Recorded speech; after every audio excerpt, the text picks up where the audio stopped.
नमस्कार मित्रांनो, आज आपण हृदयाचा अटॅक आहे यासंबंधी चर्चा करू। हृदयाचा अटॅक का येतो, यानंतर याच्या काही वॉर्निंग सायन्स आहेत का, म्हणजे अटॅक येण्या अगोदर आम्हाला कळू शकते का, अटॅक आल्यानंतर याची काय लक्षणे आहेत याची सुद्धा आपण आज चर्चा करू। अटॅक आल्यानंतर कोणत्या प्रकारचा फर्स्ट एड देण्यात यावा, यानंतर दवाखान्यामध्ये काय ट्रीटमेंट केले जाते याविषयी सुद्धा माहिती घेऊ। आता हार्ट अटॅक जो आहे याचे जवळजवळ 30% पेशंट घरीच दगावतात, म्हणजे हॉस्पिटलला पोहोचण्या अगोदरच त्यांचा मृत्यू होतो। यामुळे हार्ट अटॅकची लक्षणे काय आहेत हे माहीत असणे अति आवश्यक आहे।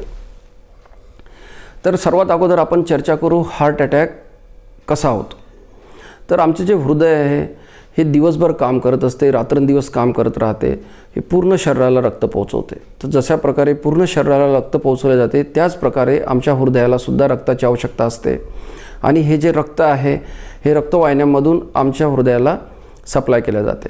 तर ह्या ज्या कोरोनरी आर्टरीज आहे हृदयाला सप्लाय करणाऱ्या, यामध्ये ब्लॉकेजेस झाले तर यामुळे काय होते, हृदयाचा रक्तपुरवठा कमी होतो। हे ब्लॉकेजेस कशामुळे होतात, जी आर्टरी आहे त्याच्या आतमध्ये जे आहे प्लॅक आणि फॅट जमा होते, कोलेस्ट्रॉल जमा होते, आणि जो आर्टरी आहे ती काही प्रमाणात ब्लॉक होते, थोड्या प्रमाणात ब्लड फ्लो सुरू असतो, आणि या प्लाक रप्चर झाल्यानंतर त्या ठिकाणी क्लॉट बनतो आणि पूर्णच रक्तप्रवाह समोर जाणारा बंद होऊन जातो। आता रक्तप्रवाह आर्टरीतून बंद झाला तर हृदयाचे जे स्नायू आहे, हृदयाचे ज्या मसल्स आहेत त्यांना ब्लड मिळत नाही आणि यामुळे अटॅक येतो। आणि हा जो अटॅक आहे यामुळे हृदयाचा काही भाग आहे हा मृत होतो। यामुळे हार्ट अटॅकला मायोकार्डियल इन्फ्रॅक्शनसुद्धा असे मेडिकल टर्ममध्ये नाव आहे।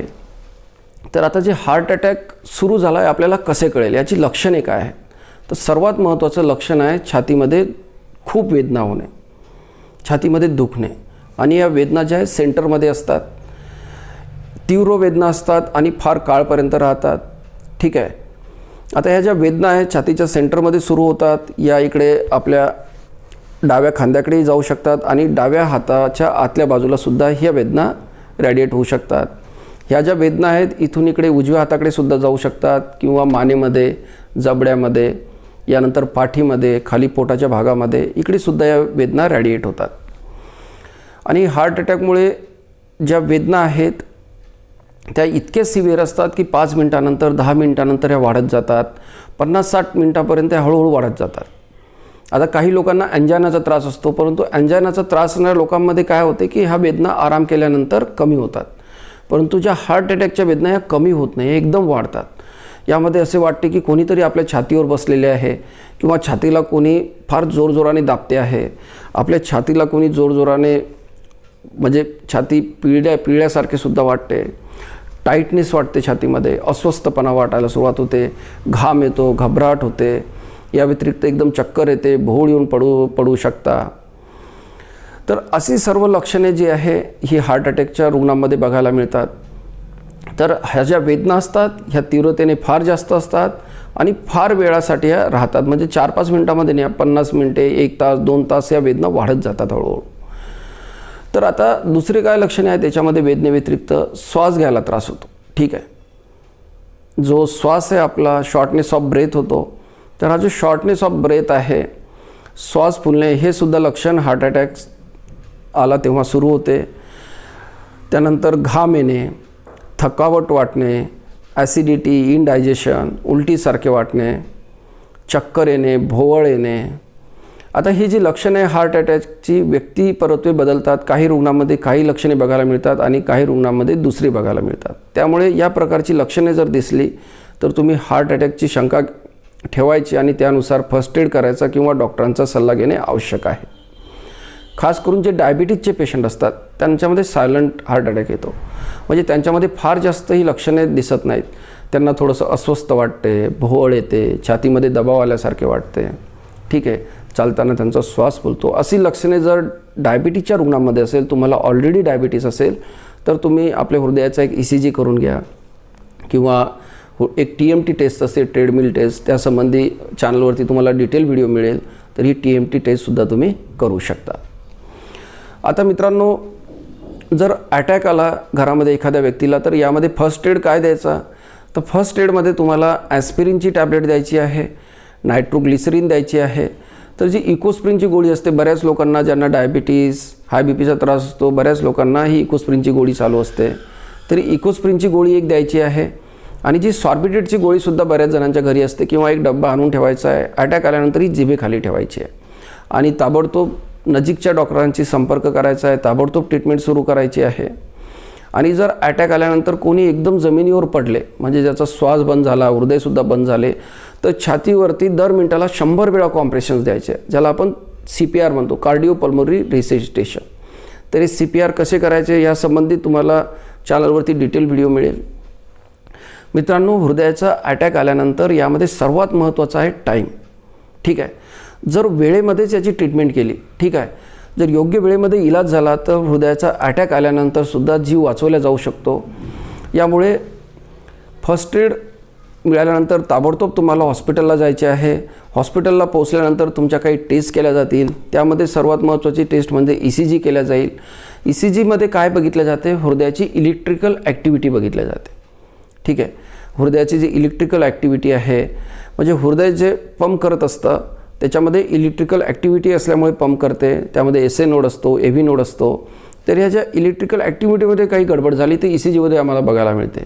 ECGमध्ये P वेव्ह असतात, QRS T वेव्ह असतात. तर यापैकी जो ST सिगमेंट आहे तो इलिव्हेट झाला तर याचा अर्थ असा होतो की अटॅक ह्याला सुरुवात झालेली आहे. इतरही काही चेंजेस असतात ते डॉक्टर हे सर्व ECG बघून डिसाईड करतात की अटॅक सुरू आहे किंवा नाही.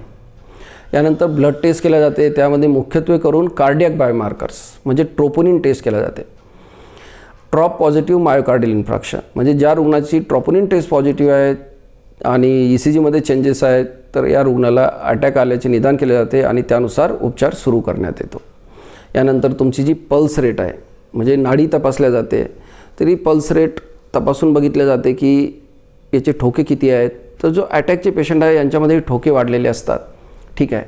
हे जे ठोके आहेत दर मिनिटाला जवळजवळ 100पेक्षा जास्त पडतात. नॉर्मली हे ठोके 60 ते 100च्या दरम्यान असतात, परंतु अटॅकच्या पेशंटमध्ये हे ठोके फार वाढू शकतात. ठीक आहे. यानंतर इरेग्युलरसुद्धा होतात. म्हणजे अटॅक आल्यामुळे काय होते की इलेक्ट्रिकल ॲक्टिव्हिटीमध्ये गडबड होते हृदयाच्या, त्याच्यामुळे ॲरिथमिया होतो आणि यामुळे ही इरेग्युलर होते. तर ही इरेग्युलर पल्ससुद्धा आपल्याला बघायला मिळते. आणि जो ब्लड प्रेशर आहे हा सुद्धा बघण्यात येतो. हार्ट अटॅकच्या रुग्णांमध्ये सुरुवातीला ब्लड प्रेशर वाढलेले असते, परंतु काही रुग्णांमध्ये जर अटॅक जास्त मोठा असेल, हृदयाचा जास्त भाग डॅमेज झाला असेल तर हृदयाची पंपिंग कॅपॅसिटी कमी होते आणि BP ड्रॉप होतो, कमी होतो. याला कार्डिओजेनिक शॉकसुद्धा असे म्हणतात आणि हे पेशंट हायपोटेन्शनमध्ये गेल्यामुळे जीवाचा धोका उद्भवतो.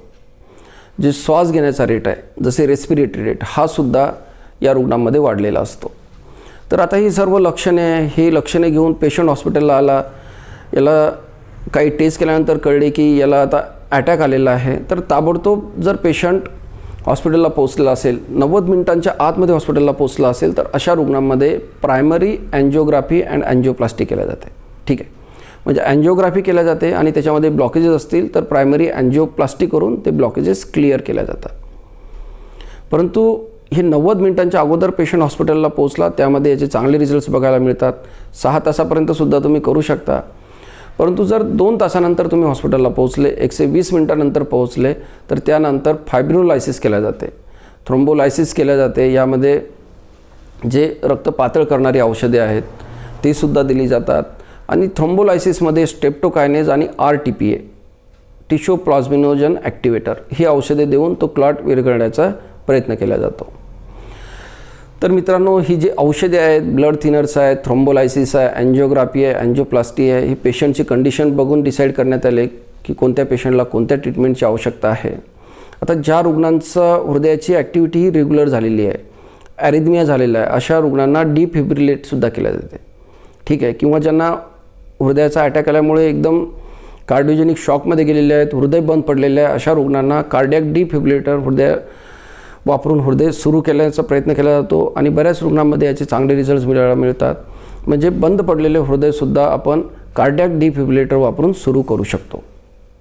तर मित्रांनो, हे जे डिफिब्रिलेटर आहे हे हॉस्पिटलमध्ये इमर्जन्सी युनिटमध्ये अवेलेबल असते. यानंतर जे बेनिफिशियल इंटरव्हेन्शन्स यामध्ये काय आहेत, मेनली कोरोनरी थ्रोम्बोलायसिस आणि मेकॅनिकल रिव्हॅस्क्युलायझेशन. कोरोनरी थ्रोम्बोलायसिस म्हणजे जे ऑलरेडी मी सांगितले स्ट्रेप्टोकायनेज आणि रिकॉम्बिनंट टिश्यू प्लाझ्मिनोजन ॲक्टिवेटर ही जी औषधे आहेत याचा वापर करून आपण अटॅकच्या रुग्णांमध्ये जो क्लॉट आहे तो विरघळला जातो किंवा त्या ठिकाणी अँजिओग्राफी करून अँजिओप्लास्टी करून ब्लड फ्लो पूर्वत सुरू केला जातो। यामुळे काय फायदा होतो की जो एरिया आहे डॅमेज झालेला हृदयाचा तो कमी डॅमेज होतो। यानंतर ज्या रक्तवाहिन्यात आजूबाजूच्या छोटा त्यामधून रक्तप्रवाह सुरू होतो आणि दुसरी गोष्ट की जो डॅमेज होणारा भाग आहे हृदयाचा तो कमीत कमी राहतो, म्हणजे पुढे चालून जे कॉम्प्लिकेशन्स होणार असतील अटॅक आल्यानंतर ते सुद्धा कमी प्रमाणात होतात। तर यामुळे हार्ट अटॅकच्या बऱ्याच रुग्णांचे जीव वाचवण्यामध्ये डॉक्टरांना यश मिळालेले आहे थ्रोम्बोलायसिस ट्रीटमेंट आणि अँजिओग्राफी अँजिओप्लास्टी ट्रीटमेंटमुळे। परंतु ही ट्रीटमेंटसुद्धा वेळेवर करणे आवश्यक आहे। जर उशीर झाला तरी मग त्यामध्ये रिझल्ट चांगले येण्याचे प्रमाण कमी होते। काही औषधांचा सुद्धा वापर करण्यात येतो, त्यामध्ये बीटा ब्लॉकर्स औषधे आहेत, AC इनिबिटर्स आहे, अँजिओटेन्सिन 2 रिसेप्टर ब्लॉकर्स आहेत, स्टॅटिन्स आहेत। तर हे औषधेसुद्धा पेशंटची कंडिशन बघून वापरण्यात येतात। तर मित्रांनो, अटॅक आल्यानंतर त्याचा ट्रीटमेंट वेळेवर करणे फार आवश्यक आहे, यामुळे रुग्णाचा जीव वाचवला जाऊ शकतो। आता आपल्याला कळू शकते का की येणाऱ्या काही आठवड्यांमध्ये महिन्यामध्ये आपल्याला अटॅक येऊ शकतो, याच्या काही वॉर्निंग साईन्स आहेत का? तर याच्या काही वॉर्निंग साईन्ससुद्धा आहेत। जर तुम्ही व्यवस्थित लक्ष दिले तर तुम्हाला अगोदरच कळेल की पुढे चालून आपल्याला हार्ट अटॅकचा धोका आहे आणि तुम्ही वेळेवर तपासणी करून घेतली तर पुढे चालून हा अटॅकचा धोकासुद्धा कमी होतो। जी वेळेवर तपासणी केली जाते ती म्हणजे एक TMT टेस्ट। जर तुम्हाला छातीमध्ये दुखत असेल, चालताना श्वास तुमचा फुलत असेल तर तुम्ही एक TMT टेस्ट ट्रेडमिल टेस्ट करून घ्यावी। यामध्ये आपल्याला बरीच कल्पना येते की हृदयाचा ब्लॉकेजेस आहेत किंवा नाही आहेत। यानंतर ज्या वॉर्निंग साईन्स आहेत त्यामध्ये आहे अँजायना, म्हणजे तुम्ही जर रस्त्याने जोरजोराने चालले, सायकल चालवली, पायऱ्यावरून चढले तर छातीमध्ये वेदना व्हायला सुरुवात होते आणि एक 4-5 मिनिटे आराम केल्यानंतर या वेदना जातात। आता चालताना काय होते की आपल्या हृदयाची ऑक्सिजनची आणि ब्लडची डिमांड वाढते, परंतु या आर्टरीजमध्ये ऑलरेडी ब्लॉकेजेस असतील तर चालताना ही डिमांड शरीर पूर्ण करू शकत नाही। त्यामुळे हृदयामध्ये वेदना सुरू होतात आणि ह्या वेदना आपण रेस्ट केल्यानंतर कमी होतात, कारण आराम केल्यानंतर हृदयाची जी डिमांड आहे ऑक्सिजनची आणि ब्लडची ती कमी होते, त्यामुळे या वेदना कमी होतात। यालाच अँजायनाचं पेन असं सुद्धा म्हणतात। जर तुम्हाला अँजायना असेल तर तुम्ही तुमची हृदयाची तपासणी करून घेणे फार आवश्यक आहे। ट्रेडमिल टेस्ट केलेली फार चांगली राहते अशा रुग्णांमध्ये।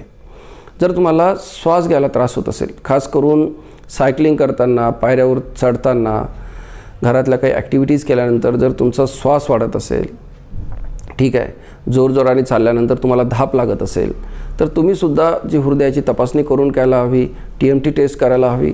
या व्यतिरिक्त काही नॉन स्पेसिफिक लक्षणे आहेत, जसे घबराट होणे, अपचनसारखे वाटणे, नेहमी मळमळसारखे वाटणे, अस्वस्थ वाटणे, बेचैनी येणे, उलटीसारखे वाटणे, उलटी होणे, छातीमध्ये दबाव येणे, ठीक आहे, थकवा जाणवणे, अशी लक्षणे जर तुम्हाला नवीन बघायला मिळत असतील तर तीसुद्धा तुम्ही एकदा हृदयाची आपली तपासणी करून घ्या।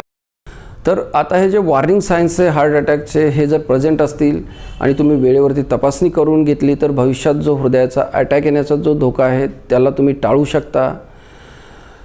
मित्रांनो, या व्यतिरिक्त तुम्हाला काही शंका असतील किंवा तुमचे काही सूचना असतील तर त्या तुम्ही कमेंट बॉक्समध्ये लिहू शकता। धन्यवाद।